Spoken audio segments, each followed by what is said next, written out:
Have you ever tried rereading a work of literature you were assigned back in high school? Perhaps you want to read Hamlet again with a deeper sense of concentration.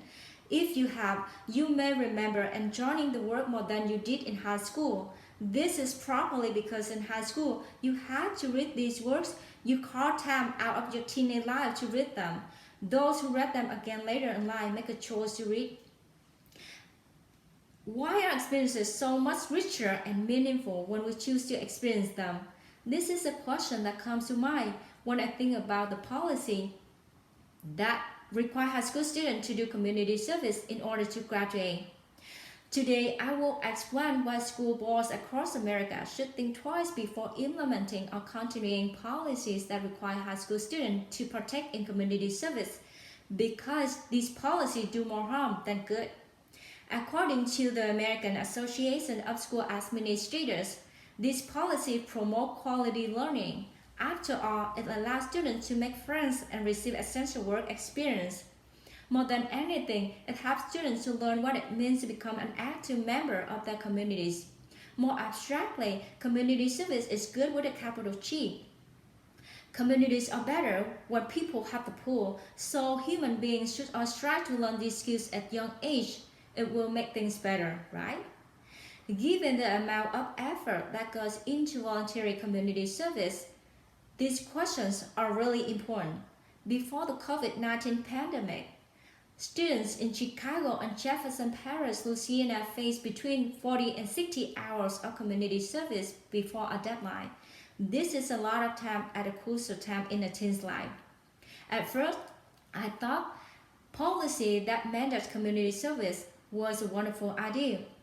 I had a general assumption that community service is good, but after seeing the effects of this policy on the children of my close friends, I began to question compulsory community service. I will begin with concerns over safety if such policy expands into more regions of the nation. Then I will explore the science of willpower to explain why compulsory community service does not benefit high school students in the long run. I will finish up with the unreliability of data on the subject and why the data itself does not work in proving or disproving a position on the topic. Abstract philosophical questions such as what it means to give back to the community is fun, but they pale in comparison to questions of safety and emotional health. This is why we will begin with why compulsory community service raises safety issues. Compulsory community service for teens put them at risk. According to the Centers for Disease Control, 1 in 3 female rape victims experiences for the first time between the ages of 11 and 17.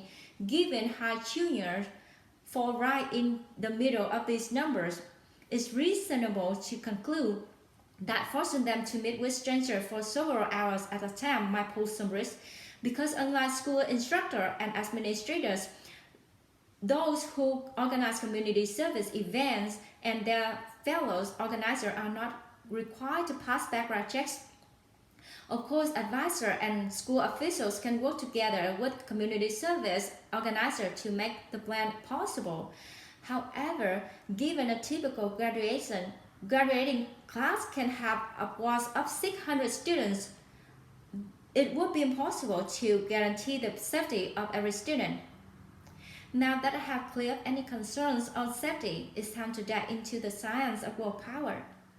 People generally do not give it their all when they are forced to do something. According to Roy F. Browmaster's journal article, The Strength Model of Self-Control, willpower and self-control are strengthened through use just as muscles in the body are strengthened through exercise. Given individuals can have willpower in many areas, it's clear that the willpower to help one's community is guided by the same principles explored by Professor Browmaster. Ultimately, being forced to do community service does nothing to strengthen a student's willpower to help. Behavioral psychologists have mapped out what happens when young minds are conditioned to associate punishments and rewards with required activities. As mapped out by the famed behaviorist B.F. Skinner, Animals like pigeons and mice also associate positive emotion with rewards. You might have remembered this in your high school psychology course at operant conditioning. Community service is an act of compassion. By making it a requirement, it no longer becomes so. While the school district might look good, students will likely associate community service with schoolwork. Now we have explored the science of willpower. It's time to discuss the impossibility of measuring data relating to whether or not compulsory community service hardens or deters future volunteerism. The data is not settled on whether students who complete community service requirements in high school are more motivated to volunteer down the road. The truth is, such data cannot be located anyway. The best research studies to suggest that compulsory community service encourages volunteerism is outdated, use a small sample size, and likely biased. The journal entry was titled "A Demonstration That School-Based Service Required Does Not Deter, but Hardens Volunteerism," and was published in the journal called Political Science and Politics in 2003. The biggest issue is that sample size consists of sample size of Boston suburb. More recent research claims that the matter cannot be proven either way. Jinho Kim and Karen Morrow point out in their 2017 entry that long-term effects of volunteering are only proven positive when the activities were voluntary. This, of course, does not disprove students cannot be more likely to be compassionate, or that some might and some may not. It is just the data cannot be collected. Ultimately, one must rely on common sense and basic psychology to trust that teens are better off being inspired to volunteer on their own. And for this reason, I ask you all to remember the opening example. Can anyone measure the way you felt returning to a book you enjoyed in high school?